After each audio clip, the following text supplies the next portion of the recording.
ನಿಮ್ಮ ಹಳೆಯ ಒಡವೆನ ಅಧಿಕ ಬೆಲೆಗೆ ಮಾರಬೇಕೆ? ಅಟಿಕಾಗೆ ಕಾಲ್ ಮಾಡಿ 8803000300. Attica gold company. ನಾನು ಉಪಮುಖ್ಯಮಂತ್ರಿಗಳು ಸತೀಶ್ ಜಾರಕಿಹೊಳಿ ಅವರು, ಈಶ್ವರ್ ಖಂಡ್ರೆ ಅವರು, ಎಂ ಬಿ ಪಾಟೀಲ್ ರವರು, ನಮ್ಮ ಖಾದರ್ ಅವರು, ನಾವೆಲ್ಲ ಸರ್ಕಾರದ ಪರವಾಗಿ ಬಂದು ಮೊನ್ನೆ 3 ದಿನದಲ್ಲಿ ಸತೀಶ್ ಜಾರಕಿಹೊಳಿ ಅವರು ಇಲ್ಲಿ ಬನ್ನಿ ಸತೀಶ್ ಇಲ್ಲ ಬನ್ನಿ ಇಲ್ಲಿ ಕಡೆ ಬನ್ನಿ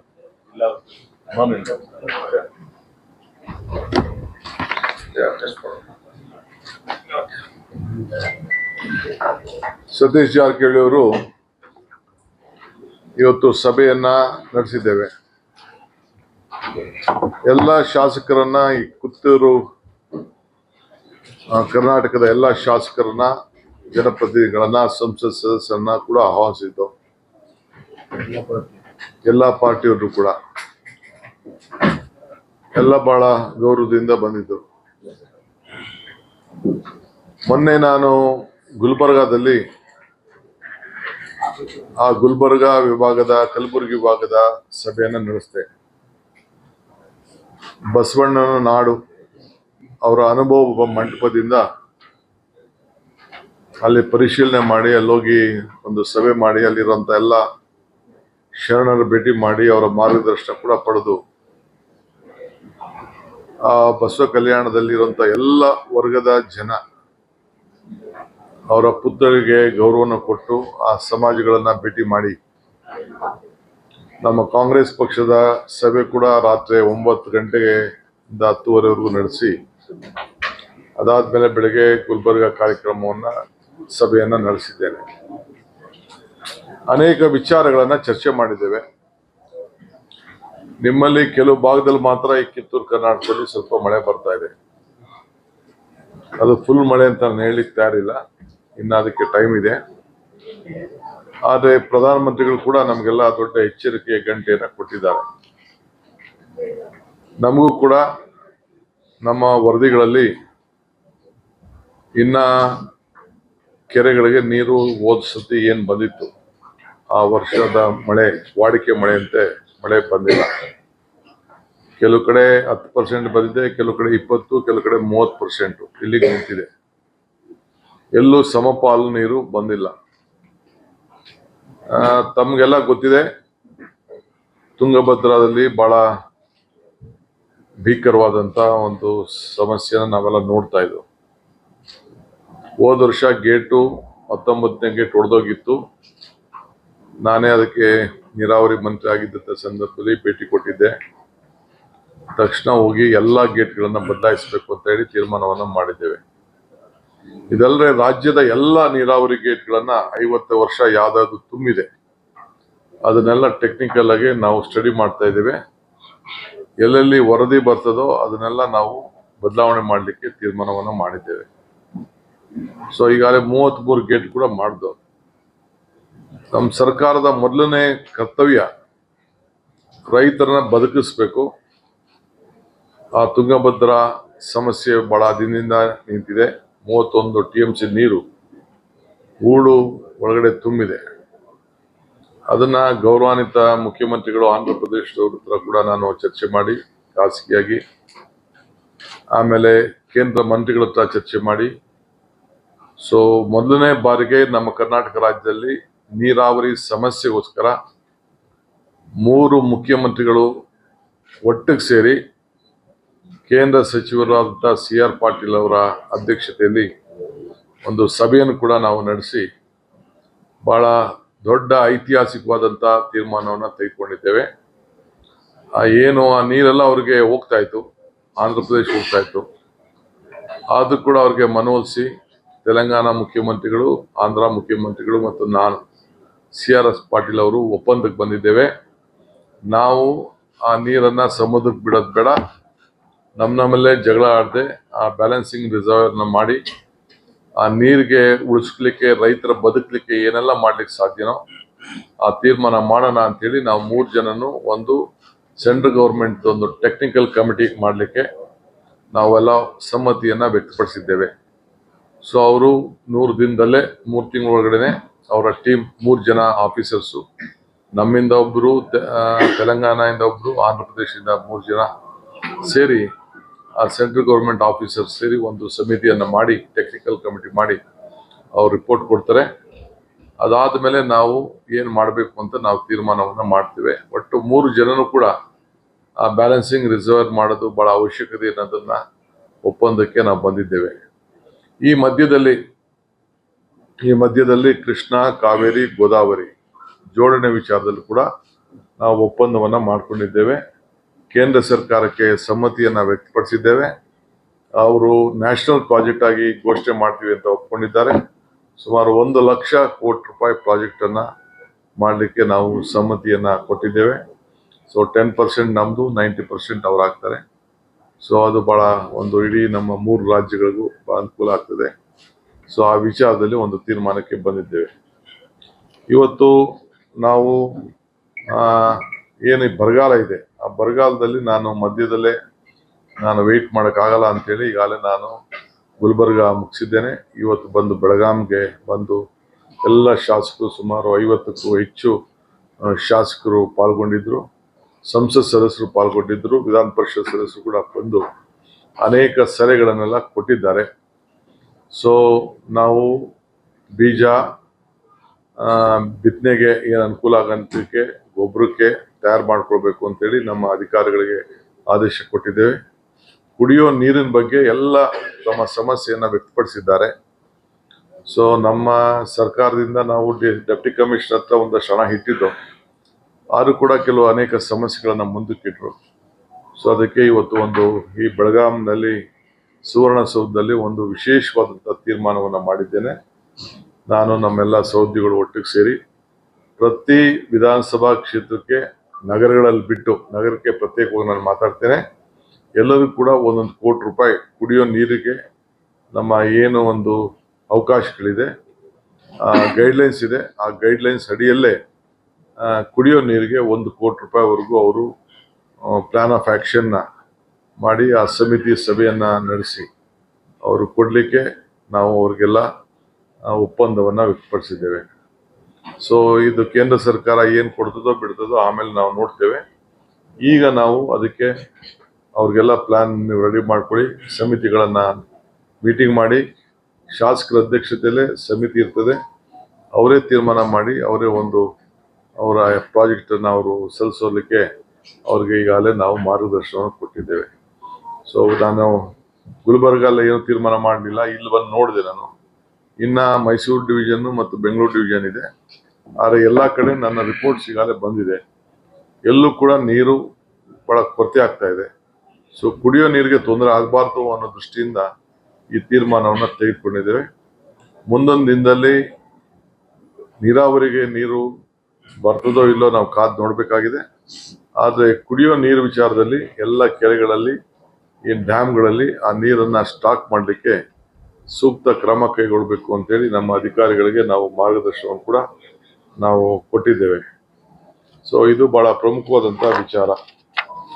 ಇನ್ನು ಎಲ್ಲ ನಮ್ಮ ಜಿಲ್ಲಾಧಿಕಾರಿಗಳಿಗೆ ಅವ್ರಿಗೆ ಏನೇನು ಬೇಕೋ ಅವರ ಸಮಸ್ಯೆಗಳು ಕೂಡ ಆಲಿಸಿದ್ದೇನೆ. ಅವರು ಕೂಡ ಕೆಲವು ನಾವು ಮುಂದುವರಿಸಿ, ನೀವು ಶಾಸಕರ ಜೊತೆ ಮೀಟಿಂಗ್ ಮಾಡಿ ನಿಮ್ದು ಏನಾದ್ರು ನೀತಿ ಬದಲಾವಣೆ ಆಗಬೇಕು ಅನ್ನೋದು ಕೂಡ ಬರ ಪರಿಹಾರದ ವಿಚಾರದಲ್ಲಿ ತಾವು ಹೇಳಿ ಅಂತ ಅವ್ರಿಗೂ ಕೂಡ ಅವಕಾಶ ಕೊಟ್ಟು ಕೆಲವು ಅವರು ಕೂಡ ಸಲಹೆ ಕೊಟ್ಟಿದ್ದಾರೆ. ಅದಕ್ಕೆಲ್ಲ ಪರಿಹಾರ ಕಂಡಿರೋಂಥ ವ್ಯವಸ್ಥೆನ ಅವ್ರು ಮಾಡ್ಕೊಳ್ಳಿ, ಸಮಸ್ಯೆಯನ್ನು ಬಗೆಹರಿಸಿ ಅಂತೇಳಿ ಅವರು ಕೂಡ ಮಾರ್ಗದರ್ಶನ ಕೊಟ್ಟಿದ್ದೇವೆ. ಸೊ ಈ ಫರ್ಟಿಲೈಸರ್ಸ್ ವಿಚಾರದಲ್ಲಿ ನಾನು ಬೆಂಗಳೂರಿನಲ್ಲಿ ಮತ್ತೆ ಒಂದು ಮೀಟಿಂಗ್ ನಾನು ಮಾಡ್ತೀನಿ.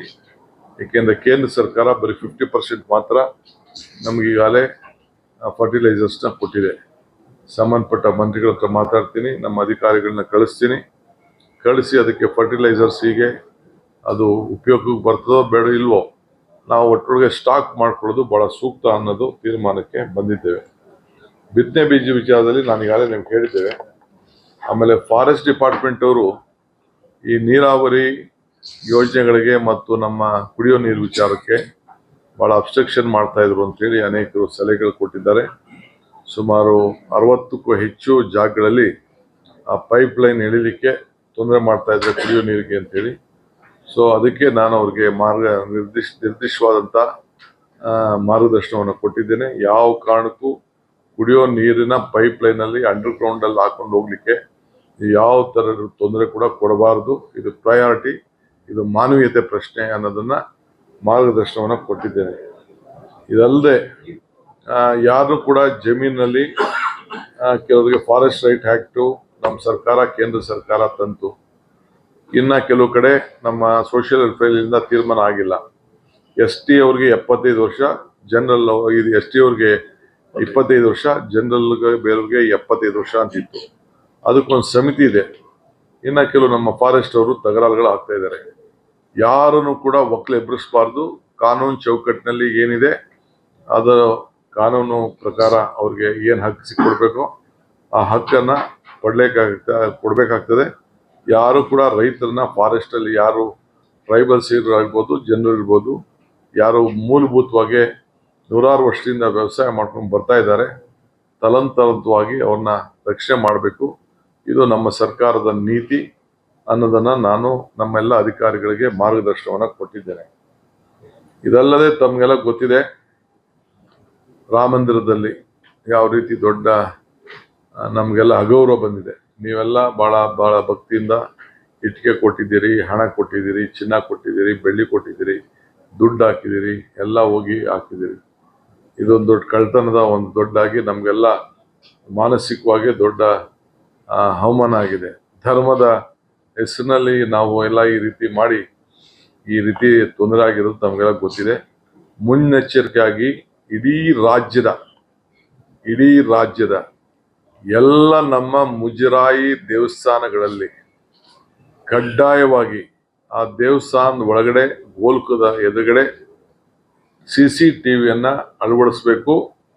ಮತ್ತು ಆ CCTV ಕಲೆಕ್ಷನ್ನು ಓಪನ್ ಮಾಡೋಂಥ ಜಾಗ, ಹಣ ತೆಗಿಯೋಂಥ ಜಾಗ, ಹಣ ಎಣಿಸೋಂಥ ಜಾಗ ಎಲ್ಲ ಕೂಡ ಪೊಲೀಸು SP ಕಚೇರಿಗೆ ಅಲ್ಲಿ ಆ ಸಂಬಂಧಪಟ್ಟಂಥ ತಾಲೂಕು ಸರ್ಕಲ್ ಇನ್ಸ್ಪೆಕ್ಟರ್ ಕಚೇರಿಗಾಗಲಿ ನೇರವಾಗಿ ಮತ್ತು ಡೆಪ್ಟಿ ಕಮಿಷನರ್ ಕಚೇರಿಗಳಿಗೆ ಒಂದು ಲೈನನ್ನು ನಮ್ಮಲ್ಲಿ ಯಾವ ರೀತಿ ಕಂಟ್ರೋಲ್ ರೂಮ್ ಇಟ್ಕೊಂಡಿರ್ತೀವಿ, ತಾವೆಲ್ಲ ಗಮನಿಸಿದಿರಿ.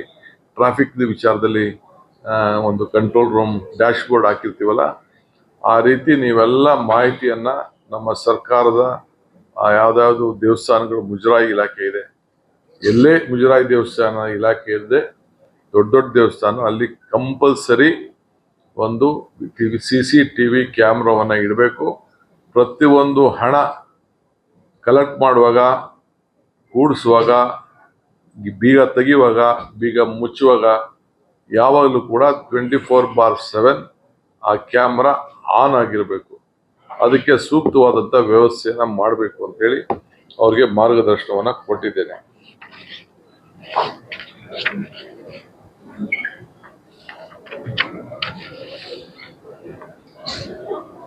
ಜೊತೆಗೆ SIR ಬಗ್ಗೆ ಕೂಡ ಮಾರ್ಗದರ್ಶನ ಕೊಟ್ಟಿದ್ದೇನೆ. Right to vote, right to leave. ನಿಮ್ಮ ಮತದಾನದ ಹಕ್ಕನ್ನು ಉಳಿಸ್ಕೊಳ್ಳಿಕ್ಕೆ ನಾವೀಗಾಗಲೇ ಎಲ್ಲರೂ ಕೂಡ ರೆಸಿಡೆನ್ಷಿಯಲ್ ಸರ್ಟಿಫಿಕೇಟ್ ಕೊಡಬೇಕು ಅಂತ ಯಾರ್ಯಾರಿಗೆ ಅವಶ್ಯಕತೆ ಇದೆ, 10 ವರ್ಷದ ರೆಸಿಡೆನ್ಷಿಯಲ್ ಸರ್ಟಿಫಿಕೇಟ್ ಯಾರ್ಯಾರು ಇದ್ದಾರೆ ಅಂಥವ್ರಿಗೆ ಕೊಡಬೇಕು ಅನ್ನೋದು ತೀರ್ಮಾನ ಮಾಡಿದ್ದೇವೆ. ಇದಲ್ಲದೆ 4.25 ಕೋಟಿ ಕ್ಯಾಸ್ಟ್ ಸರ್ಟಿಫಿಕೇಟ್ಗಳಿದೆ. SC ಇರ್ಬೋದು, ST ಇರ್ಬೋದು, OBC ಇರ್ಬೋದು, ಮೈನಾರಿಟೀಸ್ ಇರ್ಬೋದು, ಬಡವ್ರ ಇನ್ಕಮ್ ಸರ್ಟಿಫಿಕೇಟ್ ಇರ್ಬೋದು, ಇವೆಲ್ಲ ಸರ್ಟಿಫಿಕೇಟ್ ಇದೆ. ಅವೆಲ್ಲ ಆನ್ಲೈನಲ್ಲಿ ಇದೆ. ಆನ್ಲೈನಲ್ಲೂ ಕೂಡ ಪಡ್ಕೊಳ್ಳಿಕ್ಕೆ ಅವಕಾಶ ಮಾಡಿಕೊಟ್ಟಿದ್ದೇವೆ. ಯಾರಿಗೆ ರೆಸಿಡೆನ್ಷಿಯಲ್ ಸರ್ಟಿಫಿಕೇಟ್ ಬೇಕು ಅವರು ಕೂಡ ಮನೆ ಬಾಗಿಲಿಗೆ ಉಚಿತವಾಗಿ ಕೊಡಲಿಕ್ಕೆ ಕೂಡ ವ್ಯವಸ್ಥೆ ಮಾಡಿದ್ದೇವೆ. ಇದಲ್ಲದೆ ಪ್ರತಿಯೊಂದು ಬೂತ್ನಲ್ಲೂ ಕೂಡ ಹೆಲ್ಪ್ ಡೆಸ್ಕನ್ನು ಮಾಡಿ ಜನರಿಗೆ ಅವರ ಮತದ ಹಕ್ಕನ್ನು ಉಳಿಸ್ಕೊಳ್ಳಿಕ್ಕೆ ಅವ್ರಿಗೆ ನಾವು ಸಹಾಯವನ್ನು ನಾವು ಮಾಡ್ತೇವೆ. ಇದು ನಾವು ಸೇರಿ ಒಟ್ಟಿಗೆ ನಮ್ಮ ಜವಾಬ್ದಾರಿ. ಇದು ಎಲ್ಲರಲ್ಲೇ ನಾವು ಪರಿಶೀಲನೆ ಮಾಡ್ತಾ ಇದ್ದೀವಿ. ಬೇಕಾದಷ್ಟು ಕೆಲವರು 10 ಟೆಲಿಫೋನ್ ನಂಬರ್ ಅವರು ಒಂದೇ ಫೋನ್ಗಿತ್ತು, ಒಂದು 5-10 ಅಕೌಂಟ್ಗೆ ಒಬ್ಬರಿಗೆ ಹಣ ಹೋಗ್ತಾ ಇತ್ತು. ಇವೆಲ್ಲ ಕೂಡ ನಮ್ಮ CAG ರಿಪೋರ್ಟಲ್ಲಿ ನಮಗೆ ವರದಿ ಬಂದಿದೆ. ಇದನ್ನೆಲ್ಲ ಪರಿಶೀಲನೆ ಮಾಡ್ತಾ ಇದ್ದೀವಿ. ಆಮೇಲೆ ಸುಮಾರು ಲಕ್ಷಾಂತರ ಜನ 100ಕ್ಕೂ ಹೆಚ್ಚು ಕೋಟಿ ರೂಪಾಯಿ ಸತ್ತಾದ್ಮೇಲೆ ನಮ್ಗೆ ಇನ್ಫಾರ್ಮೇಶನ್ ಸಿಕ್ಕದೆ ಮನೆ ಯಜಮಾನರ ಅಕೌಂಟ್ಗೆ ಹೋಗ್ತಾ ಇತ್ತು. ಅದು ಕೂಡ ಮಾಹಿತಿ ಬಂದಿದೆ.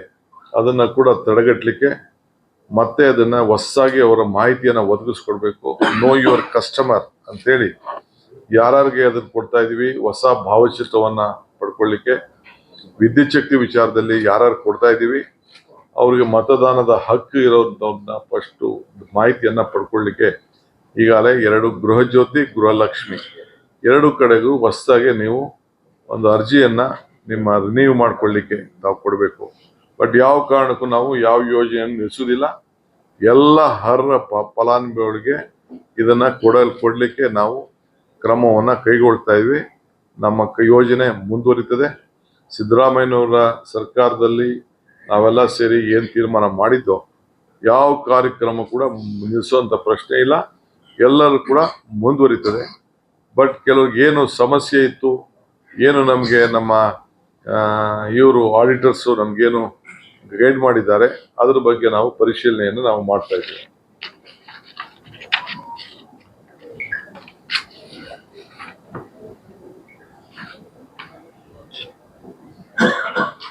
ಆಮೇಲೆ ನಮ್ಮ ಶಾಸಕರುಗಳು ಕೆಲ ಇನ್ಸೂರೆನ್ಸ್ ರೈತರಿಗೆ ಬಹಳ ಫ್ರಾಡ್ ಆಗ್ತಾ ಇದೆ ಅಂತ ತಿಳಿಸಿದ್ದಾರೆ.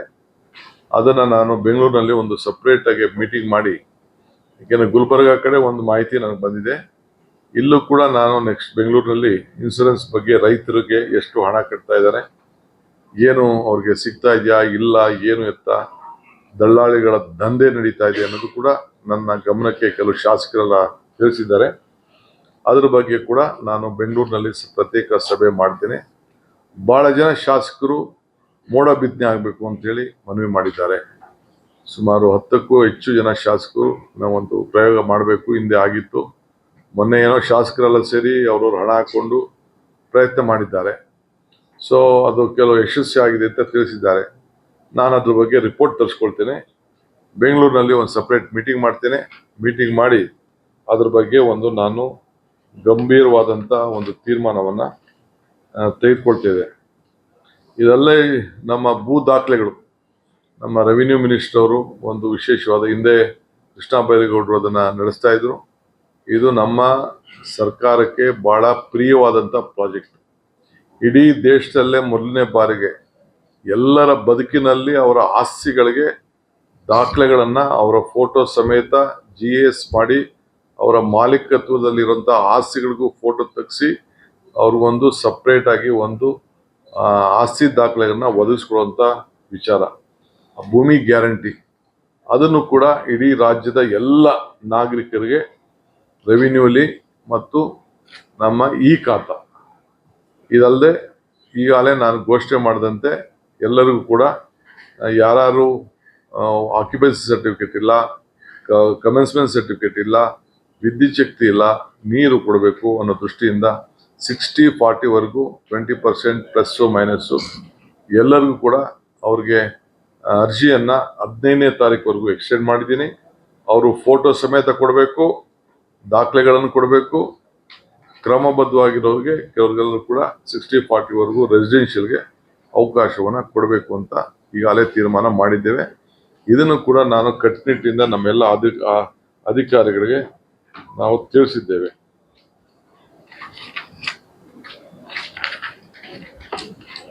ಎಷ್ಟು ವಿಚಾರ. ಆಲಮಟ್ಟಿ ಜಲಾಶಯದಲ್ಲಿ ಮುಳುಗಡೆ ಹೊಡೆದಂತ ಅನೇಕ ರೈತರಿಗೆ ನೀವು ಸರ್ಕಾರ ಇಲ್ಲಿವರೆಗೂ ರೊಕ್ಕ ಕೊಟ್ಟಿಲ್ಲ, ದುಡ್ಡು ಕೊಟ್ಟಿಲ್ಲ. ಕಳೆದ 30 ವರ್ಷದಿಂದ ಯಾರಿಗೆ ಆಲಮಟ್ಟಿ ಜಲಾಶಯ ಹಿನ್ನೆಲೆಯಿಂದ ಈ ನಿರಾಶ್ರಿತಗೊಂಡಿದ್ರು ರೈತರು, ಅವ್ರಿಗೆ ನಿಮ್ಮ ಸರ್ಕಾರ ಇಲ್ಲಿವರೆಗೂ ದುಡ್ಡು ಕೊಡ್ತಾ ಇಲ್ಲ. ಈ ಒಂದು ಹಿನ್ನೆಲೆಯಲ್ಲಿ ಅವ್ರು ಬಹಳ ಕಷ್ಟದಲ್ಲಿದ್ದಾರೆ. ಆಲಮಟ್ಟಿ ರೈತರಿಗೆ ನಾನೇ ಇರಿಗೇಷನ್ ಮಿನಿಸ್ಟರ್ ಕೆಲಸ ಮಾಡಿದ್ದೀನಿ. ಐತಿಹಾಸಿಕವಾದಂಥ ತೀರ್ಮಾನ ಇದೇ ಬೆಳಗಾಂನಲ್ಲಿ ತೆಗೆದುಕೊಂಡಿದ್ದೇವೆ. ಆ ಪ್ರಕಾರ ಅವ್ರಿಗೆಲ್ಲ ಕೂಡ ಹಣ ಬಿಡುಗಡೆ ಮಾಡಲಿಕ್ಕೆ ಈಗಾಗಲೇ ಕ್ರಮ ಕೈಗೊಂಡಿದ್ದೇವೆ. ಆಗಲೇ ಸಿದ್ದರಾಮಯ್ಯನವರು ಇದ್ದಾಗ ಕೆಲವ್ರಿಗೆಲ್ಲ ಹಣನೂ ಕೊಟ್ಟಿದ್ದೇವೆ. 35 ಲಕ್ಷ 40 ಲಕ್ಷ ಇವೆಲ್ಲ ತೀರ್ಮಾನ ಮಾಡಿದ್ದೇವೆ. ಇವೆಲ್ಲ ಹಂತ ಹಂತವಾಗಿ ಆಗ್ತದೆ. ಇದು ಒಟ್ಟು ಹೆಚ್ಚು ಕಮ್ಮಿ 70,000ದಿಂದ 1 ಲಕ್ಷ ಕೋಟಿ ರೂಪಾಯಿವರೆಗೂ ಆಗ್ತದೆ. ಕೆಲವರಿಗೆ ಏನು ರಿಹಾಬಿಲಿಟೇಷನ್ ಸ್ಕೀಮ್ ಇದೆ ಅದ್ರ ಬಗ್ಗೆ ನಾವು ಹೊಸದಾಗಿ ಚರ್ಚೆ ಮಾಡ್ತಾ ಇದ್ದೀವಿ, ಯಾವ ರೀತಿ ಅವ್ರಿಗೆ ಕೊಡಬೇಕು ಅಂದು. ಏಕೆಂದರೆ ಕೆಲವರೆಲ್ಲ ಕೋರ್ಟ್ಗೆ ಹೋಗಿ ಅಲ್ಲಿ 10 ಕೋಟಿ 12 ಕೋಟಿ ರೂಪಾಯಿ ಆರ್ಡರ್ ಮಾಡಿಸ್ಕೊಂಡು ಬಂದಿದ್ರು. ಸೊ ಅದಕ್ಕೆ ಸುಪ್ರೀಂ ಕೋರ್ಟಲ್ಲಿ ತಿರ್ಗಾ ಅದಕ್ಕೆ ಮರುಪರಿಶೀಲನೆ ಮಾಡಲಿಕ್ಕೆ ಎಲ್ಲ ವಾಪಸ್ ಅರ್ಜಿಯನ್ನು ಹಾಕ್ಸಿದ್ದಾರೆ. ಸೊ ಅದೆಲ್ಲ ಕೂಡ ನಾವು ಕಾನೂನು ಚೌಕಟ್ಟಿನಲ್ಲಿ ನಾವು ಕೆಲಸ ಮಾಡಬೇಕಾಗ್ತದೆ. ಯಾರಿಗೂ ಕೂಡ ಜಮೀನು ಕಳ್ಕೊಂಡವ್ರಿಗೆ ನಾವು ಸಹಾಯ ಮಾಡಲಿಕ್ಕೆ ನಮ್ಮ ಸರ್ಕಾರ ಬದ್ಧ ಇದೆ. ಹಂಗಂತೇಳಿ ನಾವು ಕಾನೂನು ಚೌಕಟ್ಟು ಬಿಟ್ಟು ಅದಕ್ಕೆ ಪರಿಹಾರವನ್ನ ನ್ಯಾಯಬದ್ಧವಾದಂತ ಪರಿಹಾರವನ್ನ ಕೊಡಬೇಕು ಅನ್ನೋದು ತೀರ್ಮಾನವನ್ನ ಮಾಡಿದ್ದೇವೆ. ತೆಲಂಗಾಣ ಸಿಎಂ ಜೊತೆ ಸಭೆ ಮಾಡಿದ್ರಿ. ಮಹದಾಯಿ ವಿಚಾರವಾಗಿಯೂ ಕೂಡ ಕರ್ನಾಟಕ, ಗೋವಾ ಮತ್ತು ಮಹಾರಾಷ್ಟ್ರ ನಾನು 5 ಬಾರಿ ನಮ್ಮ ಕೇಂದ್ರ ಸಚಿವರಾದಂತ ಪ್ರಹ್ಲಾದ್ ಜೋಶಿ ಭೇಟಿ ಮಾಡಿದ್ದೀನಿ. 5 ಬಾರಿ ನಮ್ಮ ಫಾರೆಸ್ಟ್ ಮಿನಿಸ್ಟರ್ ಭೇಟಿ ಮಾಡಿದ್ದೇನೆ. ಅವ್ರು ಇನ್ನ ತಲೆ ಅಳ್ಳಾಡಿಸ್ತಾ ಇದ್ದಾರೆ, ಇನ್ನ ಉತ್ತರ ಕೊಟ್ಟಿಲ್ಲ. ನನ್ನ ಬಿಜೆಪಿ ಫ್ರೆಂಡ್ಸ್ ಎಲ್ಲ ಸೆಲೆಬ್ರೇಷನ್ ಮಾಡಿದ್ರು, ಎಲೆಕ್ಷನ್ ಮುಂಚಿತವಾಗಿ ಸೆಲೆಬ್ರೇಷನ್ ಮಾಡಿದ್ರು. ಸಣ್ಣ ವಿಚಾರ ಈಗ ಒತ್ತಾಯ ಮಾಡ್ತಾ ಇದ್ದೀನಿ. ಮೊನ್ನೆ ಕೂಡ ನಾನು ದೆಹಲಿಯಲ್ಲಿ ನನಗೆ ಮಿನಿಸ್ಟರ್ ಸಿಕ್ಕಿದ್ರು, ಅವರು ಕೂಡ ಮನವಿ ಮಾಡ್ಕೊಂಡಿದ್ದೇನೆ. ನೋಡೋಣ, ನನ್ನ ಪ್ರಯತ್ನ ಸತತ. ಈ ನೀರು ಸಮುದ್ರಕ್ಕೆ ಹೋಗುತ್ತೆ, ಅದು ಗೊತ್ತಿದೆ ನನಗೆ. ಅದಕ್ಕೆ ನಾವು ಅದಿರ್ಬೋದು, ಕಾವೇರಿ ಇರ್ಬೋದು, ವಿ ಆರ್ ಅಟ್ ಇಟ್. ನಾವು ಅದ್ರ ಬಗ್ಗೆ ಖಂಡಿತ ನಮ್ಮ ಪ್ರಯಾರಿಟಿ ರೈತನ ಬದುಕು.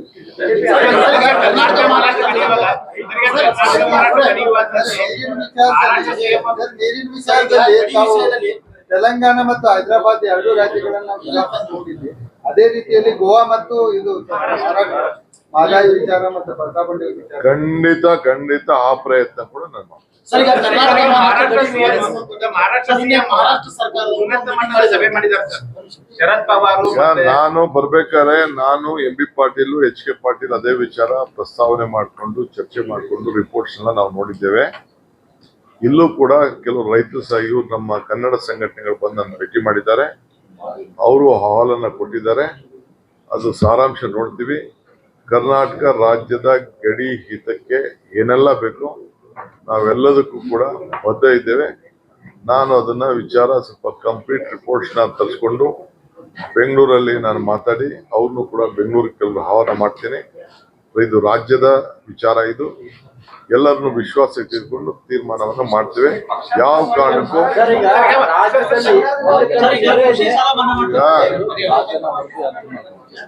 ಈಗಾಗಲೇ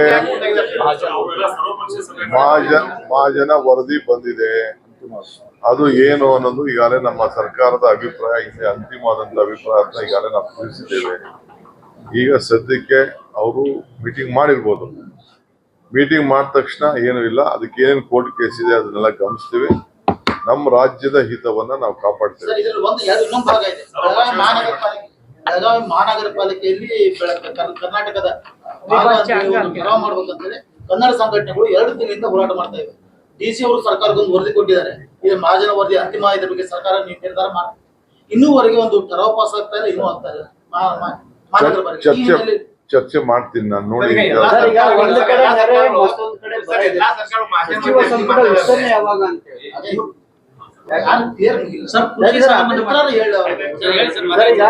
ಕೃಷಿ ಸಾಲ ಮನ್ನಾ ಈಗ ಉತ್ತರ ಕರ್ನಾಟಕದ ಜನ ನಿಮ್ ಬಗ್ಗೆ ಬಹಳ ನಿರೀಕ್ಷೆ ಇಟ್ಕೊಂಡಿದ್ದಾರೆ. ನೀವು ಸಾಕ್ಷಿ ಗುಡ್ಡೆ ಬಗ್ಗೆ ಬಹಳ ಮಾತಾಡ್ತೀರಿ, ಬಟ್ ಉತ್ತರ ಕರ್ನಾಟಕದ ಜನ ನಿಮ್ಮ ಏನ್ ಸಾಕ್ಷಿ ಗುಡ್ಡೆ ಮಾಡ್ತೀರಿ ಅಂತ ಬಂದು ಇಲ್ಲಿ ಹೇಳಿ ಈ ತೀರ್ಮಾನ ತೆಗೆದುಕೊಂಡಿರೋದೇ ಒಂದು ಸಾಕ್ಷಿ ಗುಡ್ಡೆ ಅಲ್ವೇ? ಬೆಳಗಾವಿಯಲ್ಲಿ ದೊಡ್ಡ ಕೈಗಾರಿಕೆಗಳು ಬರ್ಬೇಕಂತ ಹೇಳಿ ಬಹಳ ದಿವಸದಿಂದ ಆಸೆ ಇದೆ ಸರ್. ದೇವರಾಜ ಇದ್ದಾಗ ಹಿಂಡಾಲ್ಕೋ ಕೊಟ್ಟಿದ್ರು. ಆಮೇಲೆ ಬ್ಯಾಂಡ್ ಬೆಂಗಳೂರು ಅಂದ್ರು ಅದು ತುಮಕೂರು ದಾಟಿ ಈ ಕಡೆ ಬರ್ತಾನೆ ಇಲ್ಲ. ಇಲ್ಲಿ ಅಟ್ರಾಕ್ಟಿವ್ ಪಾಲಿಸಿ ಆಗ್ಬೇಕು. ಗಡಿ ಭಾಗದಲ್ಲಿ ಕೂಡ ಕೈಗಾರಿಕೆ ಈಗ ಒಂದು ಹೊಸ ಪಾಲಿಸಿಯನ್ನ ಮುಖ್ಯಮಂತ್ರಿಗಳು ಹೇಳಿದಾರ. 100 days ಪ್ರೋಗ್ರಾಮ್ ನಲ್ಲಿ ಇಂಡಸ್ಟ್ರಿಯಲಿ ಬ್ಯಾಕ್ವರ್ಡ್ ಡಿಸ್ಟ್ರಿಕ್ಟ್ಸ್ ಅಂತ ಹೇಳಿ ಮುಖ್ಯಮಂತ್ರಿಗಳು ಈಗ ಅನೌನ್ಸ್ ಮಾಡ್ತಾರೆ. ಈಗ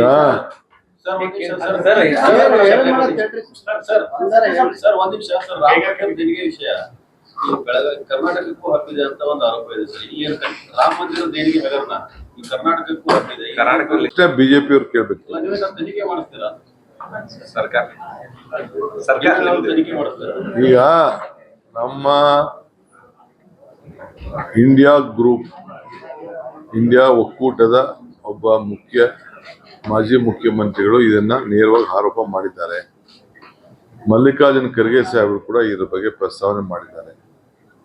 ನಾವು ಕೂಡ ಈಗಾಗಲೇ ನಾನು ಇವತ್ತು ಎಲ್ಲ ಫಸ್ಟ್ ನಮ್ಮನೆ ಸರಿ ಮಾಡ್ಕೊಳ್ಳೋಣ ಅಂತೇಳಿ, ನಮ್ಮಲ್ಲೂ ಹುಷಾರಾಗಿರ್ಬೇಕು ಅಂತೇಳಿ ಎಲ್ಲ ನಮ್ಮ ಮುಜರಾಯಿ ಟೆಂಪಲ್ಗಳಿಗೆಲ್ಲ ನಾನು ಮಾರ್ಗದರ್ಶನ ಕೊಟ್ಟಿದ್ದೇನೆ. ಅದನ್ನು ಏನು ತಿಳಿಸಿದ್ದಾರೆ ಅದ್ರ ಬಗ್ಗೆ ವರದಿ ತರಿಸ್ಕೊಂಡು ಮಾತಾಡ್ತೀನಿ. ಸರ್ ಬೆಳಗಾವಿ ಜಿಲ್ಲಾ ವಿಭಜನೆ ವಿಭಜನೆ ಮಾಡ್ಬೇಕಂತ ಹೇಳಿ ಬಹಳ ವರ್ಷದಿಂದ ಹಿಂದೆ ದಿನ ಇದೆಲ್ಲ ಆಗ್ತದ ಸಚಿವ ಸಂಪುಟ ವಿಸ್ತರಣೆ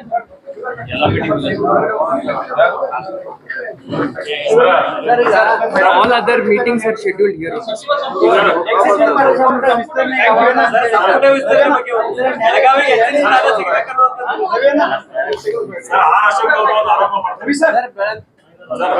ನನಗೆ ಇನ್ನೂ 2 other meetings ಇದಾವೆ. Thank you.